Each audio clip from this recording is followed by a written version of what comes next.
കാടുള്ള സ്ഥലത്താണ് ഞങ്ങൾ പണിയെടുക്കുന്നത്. അതുകൊണ്ട് മന്ത്രി എന്താ ചെയ്യണമെന്നറിയോ?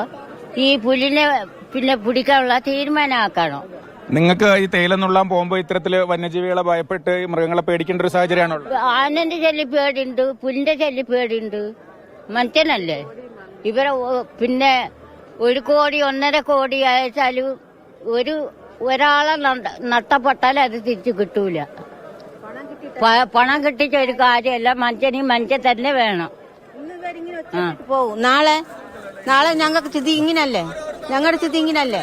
ഇന്ന് വരെ കൊണ്ടുപോകും, ഈ മരിപ്പൊക്കെ എടുത്തിട്ട് പോവും. അതിനൊരു തീരുമാനം, പുലിനെ കൊല്ലണം. ഞങ്ങൾക്ക് പറയാനുള്ളത് അതേ ഉള്ളൂ, ഈ പുലിനെ പിടിച്ചിട്ട് കൊല്ലണം. എന്താ ഇവിടെ നിങ്ങൾ പണിക്ക് പോകുമ്പോഴുള്ള ഒരു സ്ഥിതി? പേടിയാണോ? പേടിയാണ്. രാവിലെയാണ് പണിക്ക് പോകുന്നത്. പ്രിയദർശനിയിലെ തൊഴിലാളികളാണ്. തൊഴിലാളികളാണ്.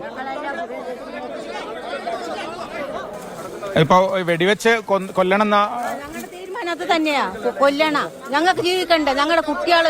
ഞങ്ങൾ രാവിലെ ഇട്ടിട്ട് കുട്ടികളെ കിട്ടിട്ട് പോകുന്നതാ പണിക്ക്. അവിടുന്ന് 5-6 മണിക്ക് ഞങ്ങൾ പണി കയറി വരുന്നതാ.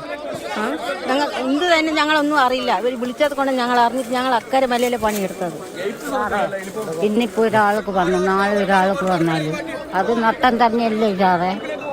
അതുകൊണ്ട് ഈ പുലിന്റെ പിടിക്കാനുള്ള തീരുമാനം മന്ത്രി ആക്കി തരണം.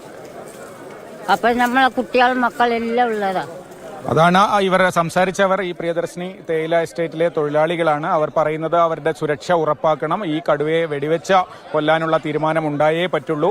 കുട്ടികളെ അടക്കം വീടുകളിൽ വിട്ട്, പാടികളിലൊക്കെ വിട്ട് തൊഴിലെടുക്കാൻ പോകുന്നവരാണ്. അതിരാവിലെ മഞ്ഞത്തും അതുപോലെ നേരം വെളുക്കുന്നതിന് മുൻപുമൊക്കെ തൊഴിലെടുക്കാൻ പോകുന്നവരാണ്. അവരെ സംബന്ധിച്ച് ഈ സുരക്ഷ വലിയ പ്രശ്നമാണ്. ആനയുടെ സാന്നിധ്യമുണ്ട്. കടുവ ഇപ്പോൾ ഒരാളെ കൊന്നു തിന്നിരിക്കുന്നു. അത്തരത്തിൽ വലിയ ആശങ്കയിലാണ് തൊഴിലാളികളുള്ളത്. രതീഷ്.